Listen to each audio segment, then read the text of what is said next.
નમસ્કાર, GS news 24/7 માં આપનું સ્વાગત છે। હવે જોઈએ આજના સમાચાર।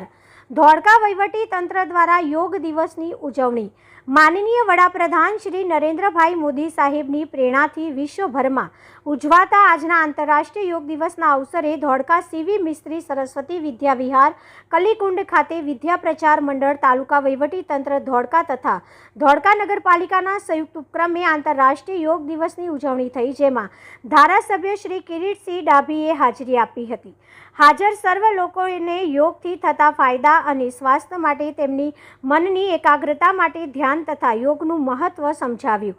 આ કાર્યક્રમમાં નગરપાલિકાના પ્રમુખ અશોકભાઈ મકવાણા, ઉપપ્રમુખ મહેન્દ્રસિંહ મંડોરા, કારોબારી ચેરમેન કિંજલબેન જોશી, મહામંત્રી યશવંતભાઈ મિસ્ત્રી, ધોળકાના પ્રાંત અધિકારી, ચીફ ઓફિસર ધોળકા, નગરપાલિકાના કાઉન્સિલરો, શાળાના ટ્રસ્ટીગણ તેમજ વિદ્યાર્થીઓ મોટી સંખ્યામાં ઉપસ્થિત રહ્યા હતા। Reporter Yasin Mansuri, Gujarat secure news, Dholka.